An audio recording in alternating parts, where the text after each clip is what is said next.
School has never been a pleasant place for me. I never played on a sports team, wasn't part of the popular crowd, and to be honest, I wasn't particularly smart.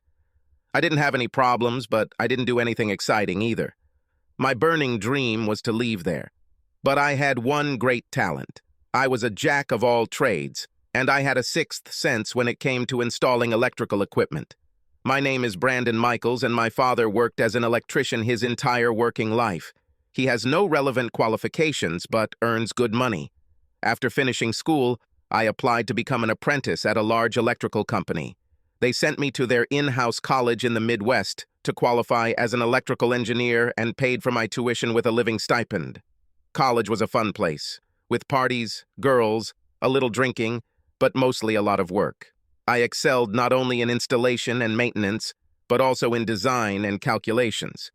I graduated in the top 5 of my class and received a job offer at a new facility in the same state as the school. The job was in engineering and estimating, and I supported the sales and purchasing departments. It was an office job, but the salary was much higher than my expectations. When I was offered the job, I was told it was an entry-level position on the management team, and I could expect a promotion. I arrived in the city 5 days before work started. The company arranged for me to rent a short-term apartment. I moved out of college, and my mom and dad brought my things from home, plus some kitchen utensils and small appliances. My new job started on Monday. The new facility was overworked and understaffed, so I worked long hours. Since it was just my boss and I in the department, we worked hard and I quickly gained experience. The boss was only a few years older than me, and he said his job was to train me so I could run a similar department at a larger facility in another state. Our office has quickly gained a reputation for high-quality work. At the end of my second week on the job, I was invited to a club with some of the sales team. We sat in a booth with 2 tables. There were 4 girls at another table. After a few drinks, the sales staff asked the girls to dance. All 4 were invited, but only 3 agreed. The one who did not agree was sitting next to me. I looked at her and said, "I can't dance, but would you like to try?" Her face lit up, and she replied, "I thought you'd never ask." We danced a few fast numbers, and when the slow music started, we just stood there. Neither of us wanted to leave, but neither of us wanted to take the first step. I closed my eyes, took her hand, and pulled her towards me. She quickly pressed herself against me, and we slowly danced. I learned that her name was Joanne, and that she lived nearby and worked in a call center for a large IT company providing customer support. Joanne and I were very similar. Neither of us will ever become models, but neither of us can be called ugly. She was 4 inches shorter than me, maybe 5'6", with small breasts. She was quiet but had a keen sense of humor. At the end of the evening, I asked if we could meet again for dinner. I was happy when she agreed to meet the next evening. We exchanged cell phone numbers to set up a meeting, and I left feeling like I was going to love my new place. Joanne and I's relationship developed quickly, and we were married 3 years later, both at the age of 24. Both had good jobs, but we decided to rent an apartment near the city center. She loved it, and I expected a quick promotion and moved to another state. Our first and only argument occurred 2 years after our wedding. I was offered a promotion to senior manager at a new facility in Arizona. It was a big opportunity for me, but Joanne refused to move. She was born in this city and had no intention of moving anywhere else. Due to the age structure at my current job, I would never have gotten the same opportunity. I thought for a long time and decided that we both made good money. The cost of housing in our city was very low, which meant that we had a very high standard of living indeed, and I loved Joanne too much to upset her. So I turned down the promotion, and life went on. 2 months before our 5th wedding anniversary, we were very happy in our lives. We had a great social life. We had saved up a very nice down payment for a house, and like most people our age at 29, we had an active and enjoyable sex life. Construction of a new residential area had just begun on the outskirts of the city, and we chose a plot of land that we would like to buy. With the down payment we saved, we could buy the lot, and the mortgage would be less than our current rent. We took an option on the site and had to sign a contract in 5 months when construction began. One Sunday evening, we were at my mother-in-law's for dinner. My mother-in-law was approaching her 59th birthday, and Joanne began to discreetly ask her what she wanted for her birthday. My mother-in-law stopped eating, looked her daughter in the eyes, and said, "I don't want anything for this birthday. I want a grandson for my 60th. The room became completely silent except for the sound of the mother-in-law's knife and fork scraping across the plate as she resumed eating. Joanne and I just looked at each other, stunned. To be honest, children have never been part of our life equation. Joanne had always been on birth control, and neither of us expressed any interest in starting a family. On the way home, there was complete silence until we entered the territory of our residential complex. As I parked the car, Joanne said, "What do you think of Mommy's birthday present?" We both got out of the car, and as we started walking up the stairs to our door, I said, "Well, this could definitely be fun to pack." The night was strange as we sat watching TV in silence, but Joanne practically attacked me when we got into bed. As we lay in each other's arms, I asked her if the thought of family bothered her, and she said it did. She said she had wanted to take our marriage to the next stage for some time, but didn't know what she wanted until her mom spoke up. I had to admit that the idea of becoming a father seemed right to me. We decided that for our 5th wedding anniversary, we should go on vacation. A search on several travel sites helped us find a good full-board resort in the Caribbean. Topless sunbathing was allowed there, and I knew Joanne wouldn't sunbathe topless, but I also knew she didn't mind being around women who did. Our wedding anniversary fell on Thursday. The resort had a couple of restaurants, both with excellent reviews, but one of them cost extra. It had outstanding reviews on TripAdvisor. I booked it for Thursday evening when I booked the rest of the trip. There were 3 flight options. We could fly from our local airport to Dallas, Colorado, or Atlanta. From there, we could fly to the island. The flight through Atlanta was the shortest, but it meant flying very late at night on the return trip. We chose to connect in Dallas because it was a day flight, and given time zones, we would leave at noon on Saturday and be back home by 7 p.m. that same day. The plan was for Joanne to continue taking birth control until Wednesday. We will enjoy the pool, beach, and other amenities at the resort. On Thursday, we'll go on a tour of the island, then go out to dinner, and head back to our room early to start making our baby. Then we'll do the same on Friday and get home in time and fresh enough to continue on Saturday. We were both excited about the vacation and the family it was about to start. As vacation day approached, Joanne was insatiable. I didn't complain. We both packed our bags. She put her contraceptives in her makeup bag and said, "I can't wait to flush them down the toilet."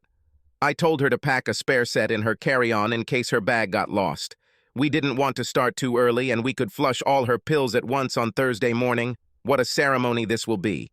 The flight went as expected, and we arrived at the hotel with all our luggage around 19:00. The journey time was 8 hours, and we were 3 hours apart, so we were both a little tired but ready to start our holiday. When I checked in, the first hint of trouble arose. I heard a French voice shout from the crowd, "Here, to the reception." When I turned around, standing behind me was an impeccably dressed man in his 50s, but he was looking at my wife as if she were dessert after a very expensive dinner. He took Joanne's hand, kissed it, and asked, "What is your name, mademoiselle?" Joanne blushed in such a way that it was immediately clear that the man had just bewitched her, and muttered, "Joanne." The flawless stranger said, "Well, I'm Felipe, and I hope we spend a lot of time together while you're here." I turned around completely and said, "Thank you, Felipe. But my Ina and I look forward to spending quality time together." Felipe, still holding my wife's hand to his lips, turned his head and said, "But sharing such beauty is what a vacation is all about." As he said this, I felt an arm wrap around mine, and a woman's voice said, "I am Elizabeth, and I am Felipe's wife. Come, tell me about this wonderful resort." I freed myself from Elizabeth's hand as the hotel manager handed me the key. I took Joanne's hand from Felipe's and said, "Nice to meet you. Joanne, let's find our room." Joanne looked thoughtful when we got into the elevator. I asked her what was wrong, and she whispered, "Nothing," but I could look into those eyes and listen to that voice for hours. When the doors opened, I said, "I hope not, because you are mine, and I intend to take full advantage of what you have to offer." She smiled at me and expressed the hope that this was indeed the case. After our luggage was brought to our room, we washed up and changed, then headed out to find a place to grab a bite to eat and a couple of drinks while we watched the world go by. As we entered the bar, I heard Felipe shout, "Joanne, come here. There is a place for you." I grabbed Joanne's hand tightly, trying to direct her in the other direction, but she didn't want it and pulled me along with her to the table. When we arrived at the table, there were about 8 couples sitting around it. One couple was about 38 years old. The rest were about 40 or 50 years old. Something immediately seemed off to me, as it seemed like the couples were separated while they were being intimate with others. There was a place next to Felipe where he brought Joanne, and Elizabeth took my hand and led me to a seat on the other side of the table. I asked her to let go of my hand as I wanted to sit with my wife. Elizabeth looked me in the eyes and said, "Oh, Felipe wants you and your wife to join our little club this week, and he's chosen Joanne as his favorite." I looked her straight in the eye and said loudly so everyone, especially Joanne, could hear, "You're all in an open relationship." She said quietly, "This is only an exchange of affection and love among those you respect." I stood up and walked over to Joanne, saying, "Joanne, we're leaving." We left the bar, and Joanne turned to me with anger in her face and voice, saying, "What the hell was that?" I told her about my conversation with Elizabeth and said, "We won't enter into that lifestyle. I think we should stay away from these people." Joanne was silent on the way to the balcony bar and said very little during our meal. We went to bed, and for the first time in weeks, she refused to have sex. The next morning, we both changed into beach clothes and went to breakfast. Joanne seemed happy again, and we discussed what we would do. We decided to go to the beach in the morning and see what the rest of the day would bring. We went back to the room, grabbed sunscreen, books, and other things, and then headed to the beach. On the beach, the sand was warm, so we took sun loungers and a beach umbrella. Just as I was about to, it was time to put sunscreen on Joanne when I heard Felipe shout, "Joanne, can we join you?" I quickly said, "Say no." But Joanne looked up and said, "Yes." Felipe and Elizabeth pulled up chairs, with Elizabeth sitting between Joanne and me, and Felipe on Joanne's other side. Felipe looked at Joanne, then at the sunscreen and said, "Let me do this for you." He leaned down, unzipped Joanne's bikini top, and began to apply the cream. Something she would never have done before and would definitely reprimand me if I did. While he was doing this, Elizabeth took off her t-shirt, revealing that she was not wearing a bikini top. No matter how hard I tried, Felipe and Elizabeth constantly manipulated me into getting me away from Joanne so Felipe could continue talking to her. At one point, Elizabeth dragged me into the bar to deliver drinks. As we waited for drinks, I saw Felipe take out his phone and pair it with Joanne's, clearly exchanging numbers. He then started doing something to Joanne's phone that I couldn't see. When we got back, it was almost noon, and I said, Joanne and I needed to get away from the heat for the day. Without giving her the opportunity to complain, I collected all my things and headed towards the hotel. She followed me, saying, "Wait for me? Where's the rush?" I stopped and looked at her when we were out of sight and earshot and said, "I don't like this couple, and he's after you. I feel very uncomfortable with it, and you seem to encourage him." I turned and went to the hotel. She stood in stunned silence, then followed me. When we reached the room, I heard a WhatsApp message on her phone. I looked at the closed screen and noticed that the number began with the international dialing code 33, the international code for France. I also noticed that the number was in her address book under the name Fell. She put down the phone to go to the bathroom. I took it and pressed the screen to open it. I entered her password, which I knew since we both used the same code for convenience, and discovered that the password had been changed. Now I knew what Felipe had done earlier, entering his number into her phone and changing the password so I couldn't read it. We were both lying in bed, but there was a distance between us that had never existed before. We lay in silence for quite some time. Then Joanne asked, "What do you think of Elizabeth?" My response was quick. I said, "I don't like either of them. They're in an open relationship and they're grooming you to be his mistress." I sat down and looked her in the eyes, saying, "And he doesn't care if he ruins our marriage in the process. I won't go to Elizabeth or any other woman, and if you sleep with him, I'll divorce you." "You." She flinched away from me because of the venom in my voice. After another period of silence, she sat down and said, "But Felipe says that variety stimulates the sex life of a married couple, and if they do it together, then it is not cheating." I stood up, and the look of anger on my face shocked her even more. I said, "Two things.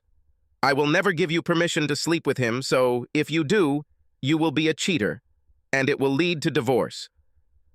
Second, his presence has already completely killed our sex life. I can't even bring myself to touch you after the way you act towards him. If you sleep with him, I'll never be able to touch you again." With these words, I left the room, slamming the door. I forgot about the changed password on her phone, but I was glad I didn't use it as an example. I kept this in reserve in case I needed it later. I walked down to the front desk and noticed a guest computer room nearby. I walked in there and decided I needed to prepare for the worst. I logged into my old bank account online and found that my original accounts were still open, but inactive. I followed the link to activate the accounts by submitting the new ID information I was able to obtain from my cloud storage. I then ordered a new debit card for this account, which was supposed to arrive at our apartment on Friday. Then I logged into the Delta Airlines website, based on the fact that if this lasted all week, chances were that Friday, our last night, would be the big moment. There were seats available on the 11:30 p.m. flight on Friday night to Atlanta and a 3 a.m. connection to our local airport. Taking into account time zones, I would be home by 5 a.m., which corresponds to 8 a.m. on the island. Both flights cost less than $100, so I booked them, hoping I was just wasting my money. I started researching the divorce laws in our state. Since we didn't have children and were renting an apartment, the process was quick and easy. Separate the assets, which consisted of cash deposits, and everyone owned their own car, which meant no financial problems. Although she earned less than me, the difference was such that alimony was not required. Joanne could request counseling, but without children, both parties had to agree to it. There was an advertisement on the website for a divorce lawyer in our city, and I simply followed the link. There was a contact form that I filled out. She requested financial information, which I downloaded from online banking and attached to the form. As I was closing the web page, Elizabeth came in smiling and said, "So, have you gotten over your inhibitions and are ready to accept the inevitable with Felipe and Joanne?" I looked at her with confusion, and her face changed from a bright smile to concern, and she asked in a quiet voice, "What did you do?" My answer was simple. "I'm making plans," and I walked past her. When I got to the elevator, I heard her scream, "Brandon, stop! Talk to me!" But the elevator doors opened, and I walked in, pressed the correct floor, and saw the elevator doors closing as she continued to scream, "Brandon, stop!" I walked into our room, and Joanne was sitting on the bed with her phone in her hand. She had a look of concern on her face as she said, "What were you doing?" I walked past her to the refrigerator and grabbed a beer. After the first sip, I said, "Well, obviously Elizabeth told you where I was. I'm just making my own plans in case you're stupid enough to do what Elizabeth just described as inevitable." I then went out onto the balcony and sat down with my phone to check my emails. The lawyer's office received an automatic response saying that someone would contact me on Monday around noon. It was 15 hours local time, so I put it in my calendar. Joanne stood in the doorway, worry deeply etched on her face. The WhatsApp message sounded again, and she entered her new password and read the message. I looked at her as she answered the phone. Then I asked, "When are you going to tell me your new password, or are Felipe's messages private and confidential?" She blushed and turned away from me. I heard her voice shake as she said, "Sorry," before walking back into the room and sitting on the couch without telling me the new password. About an hour later, she came back to ask where we were going for dinner. My answer was simple: Anywhere where Felipe and his crowd of girls aren't. When I turned around, her eyes were red, as if she had been crying, but it was clear that she had made a decision, and I would not change it. Again, she turned back to the room, but this time she went to the bathroom. Suddenly the thought occurred to me. Had she left her iPad behind? I went to her carry-on luggage and her iPad was there. I quickly took it to the balcony and opened it. It still had the same password as before. She had WhatsApp Messenger on her iPad, and I synced it with her phone, giving me access to her messages. I scrolled through messages with Felipe and found that they were coordinating times for dinner, the beach, and other places at the resort. As I watched, it was clear that they were exchanging messages right now, discussing me and how she felt I wouldn't join their group. Felipe persuaded her, saying that this would improve our lives and that all married men dream of seeing their wives play with others. I really hoped she didn't believe this nonsense, but I was afraid that she did. While I was watching, another message came from an unknown number, but with a French code. It said that it is better to ask for forgiveness than permission. It was clear that it was Elizabeth, as she kept saying that she would satisfy me on Friday, and in her opinion, I would never divorce her for a little fun. My suspicion that our last night would be the highlight was confirmed, and I knew our marriage was in serious trouble. I was able to download the histories of 2 conversations and send them to my email, then deleted the sent messages. Joanne left the room before I was ready, saying she would go get a table for our dinner. When I arrived at the restaurant, she was already sitting with Felipe and others. She called me, but I turned and left. Elizabeth came running, saying, "Please join us." I just looked and said, "No, thanks, this is not my company." She followed me to another restaurant, and when I sat down, she came up and asked me to join. I looked at her and said sharply, "No." She sat down anyway and said, "You might as well at least enjoy what we have to offer, because you know Joanne will sleep with Felipe, and nothing will stop that now." Without looking up from the menu, I replied, "Well, this will be the end of our marriage, because I don't forgive." She visibly shuddered, then said, "You don't divorce such a beautiful woman over a holiday affair." I looked into her eyes, holding my gaze until she looked away, then said, "Proc has already begun. Her actions on Friday night will determine the outcome. Now please leave me alone. Your presence will ruin my dinner." It was very rude, but I was in no mood to be nice to this woman who was happy to destroy my marriage for what I thought was validation of her own life choices. Elizabeth stood up and walked away, keeping her back very straight. 5 minutes later, Joanne came and sat down. She took the menu and asked what I would order. As soon as the waiter arrived, I placed my order. She turned to the waiter and said, "I'll take the same, please." We sat in silence for a while. Then Joanne said, "What did Elizabeth tell you?" My answer was deliberately rude. "It's just that you're going to have fun with Felipe on Friday night, and there's nothing I can do about it." She looked down at the table, and I had a feeling Elizabeth was right. Joanne then said, "Have you told her you've started divorce proceedings?" Her head was so low that I couldn't see her face, so I decided that if my marriage was going to survive, now was the time to go all in. I contacted a divorce lawyer and asked him to prepare documents. If you sleep with him, I will continue. If not, I will cancel. Be absolutely sure, you will not get my permission, and I will not forgive you if you do. Now you know my position. The ball is on your side. The food was brought to the table, and while I ate, she sobbed quietly. In the end, she said, "If you loved me." I quickly hissed, "Stop! Obviously I don't love you enough, so maybe we should get a divorce." I got up and left before she could respond, but I'm confident that my marriage is probably over since she's obviously made up her mind. Monday went the same way. A little before 15. I returned to the room and sat on the balcony to talk to the lawyer. The lawyer explained the rules to me and said that the quickest and easiest route would be to file an irreconcilable difference, requesting no counseling based on the absence of children and my wife's desire for a different relationship. I ordered the documents to be prepared. I could sign them on Monday afternoon and my wife could receive them that evening. Joanne and I were very distant from each other the rest of Monday, all of Tuesday and Wednesday. I didn't go near Felipe and Elizabeth. Joanne spent most of her time with me, but I knew she made time during the day and evening to join them for short periods, usually when I was in our room avoiding the heat or at night when I was watching a baseball game. At this stage, I didn't care what she did.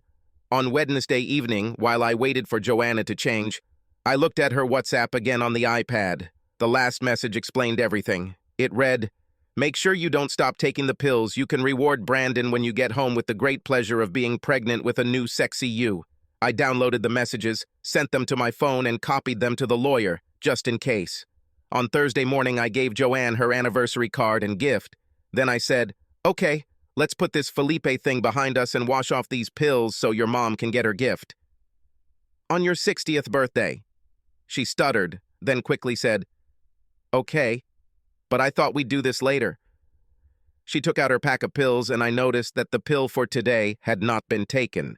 We both started pushing the pills one by one into the toilet, laughing as we did it. It was the friendliest moment since we arrived. Then I said, "What about the extra packaging you brought?" She had a scared look on her face as I went to her bag and took out a pack. There was no tablet for today. I picked up the package and looked at it, saying, "Oh, look!" She turned and walked out the door. I didn't follow. On Thursday, I went golfing and didn't get back until about 4 p.m. She was waiting for me in the room. She tried to hug me, but I backed away and she backed away. I just looked at her and said in a dead voice, "Do you and Felipe want to make a reservation for tonight?" She cried and said, "What is happening to us? I wanted to be with you all day and all night." I walked past her in silence. She followed me saying, "Please take me to dinner for our anniversary." We went, but it was very tense, and neither of us made any moves towards intimacy that night. It was dawn on Friday, and Joanne had been full of nervous excitement since the morning. She was constantly writing on WhatsApp, and each message made her smile more and more. I didn't talk to her. At breakfast, Felipe was at his usual table with the rest of his group. Joanne didn't even notice that she sat down at the table with him, and I went out to sit on the balcony. Nobody came to me. I spent most of the day in the computer room. I split the bank accounts, moving 50% into my old checking and savings accounts. I then printed out the divorce papers and took them up to our room to read. At 6 p.m., Joanne stood up and said, "I haven't seen you much all day." I continued reading my book and said, "You didn't see me at all today? I was in this room, you just didn't notice." This didn't even bother her as she went to her closet and took out some clothes. She said, "I'm going to get dressed now. I'm having dinner with Felipe, and you have a table booked on the 8th floor with Elizabeth." I stood up and said, "So the inevitable is happening, huh? Well, what happens after this is also inevitable." With that, I took off my wedding ring and put it in her hand, saying, "You can put it back on my finger when you and I have dinner together, or it will become a useless trinket and you can throw it in the trash. When Felipe is done with you."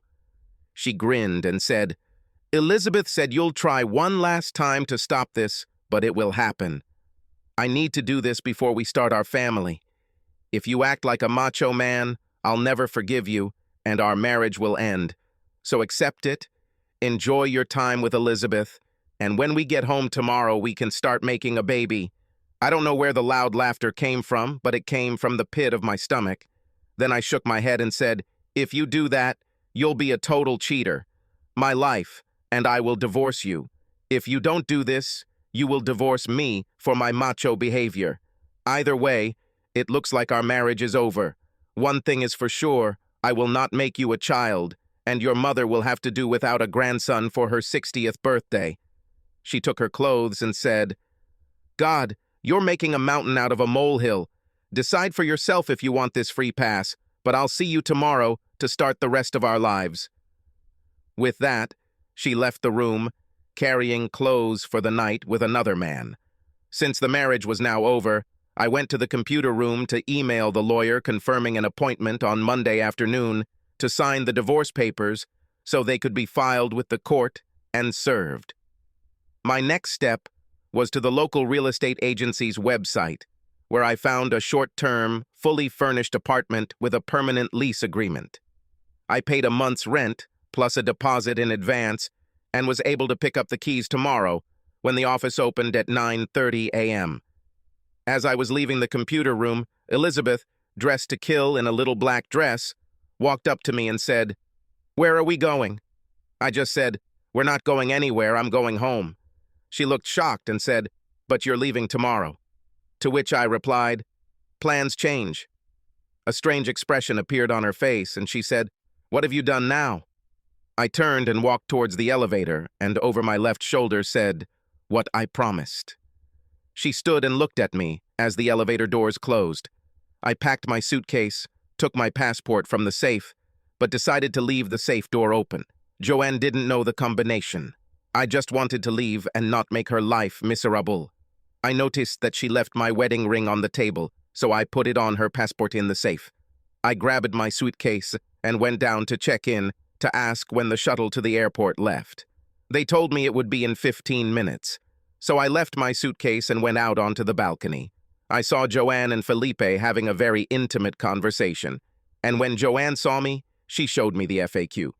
I picked up my phone and took a photo of her and Felipe, then sent the photo to Joanne's mom on WhatsApp with the caption, "This is Joanne's new boyfriend, sorry but no grandchildren from me." I waited at the shuttle door. As I got into it, my phone rang. It was Joanne's mother. Without waiting for a greeting, she shouted, "What the hell is this photo?" I just said that she was going to sleep with her boyfriend tonight because I thought it would be good for our marriage. Mom was shocked, and after a brief discussion about the holiday and what had happened, she asked if there was a chance for our marriage. I gave her a one-word answer, "No."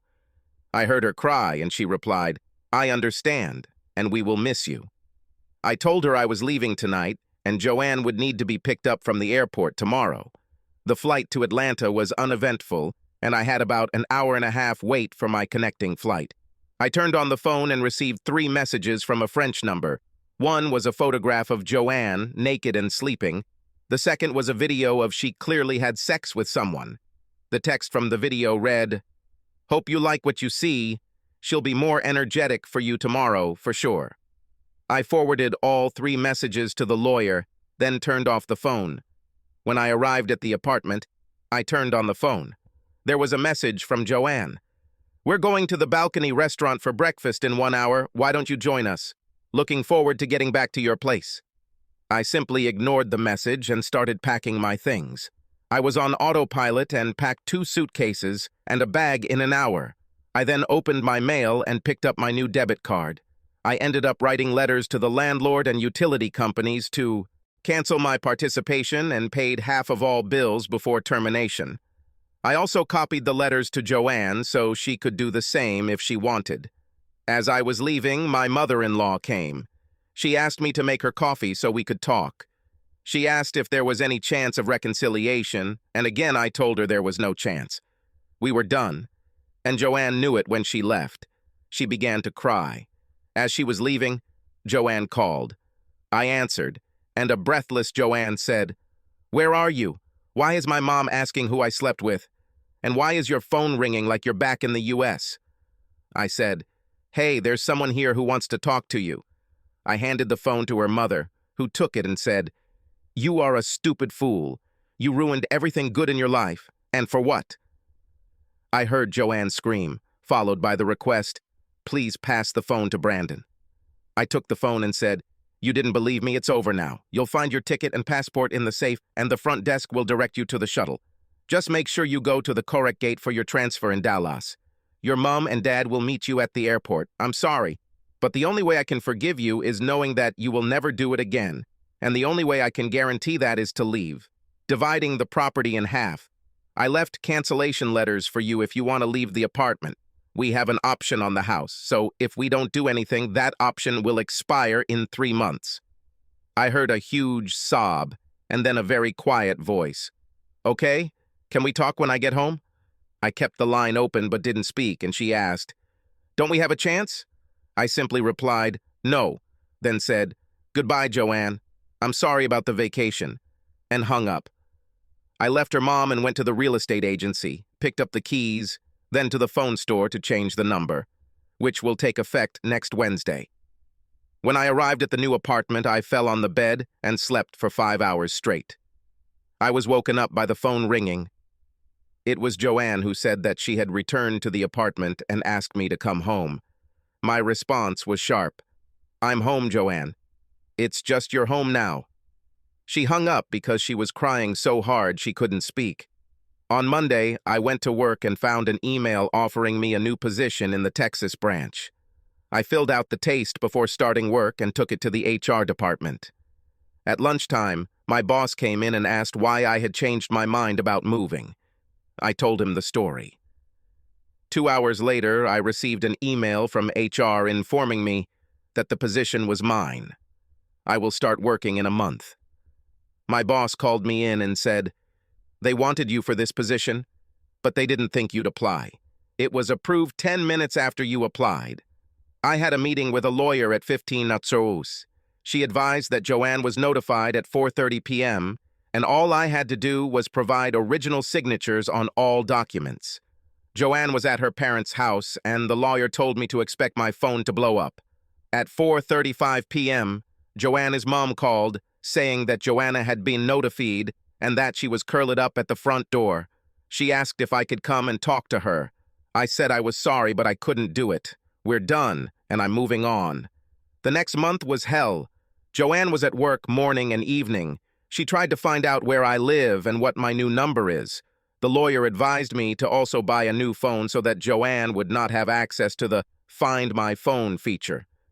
I worked a lot from home and from the unit, as all my work was handed over to new employees, but it also allowed me to avoid it. Security kept her away from the office and the parking lot, but one day she caught me walking into a lawyer's office during the day. She literally hung on my leg and begged me to stop the divorce and come back to her. The security guard at the office had to pull her away. She did not hire a lawyer, and at the first hearing the judge said he would grant the claim.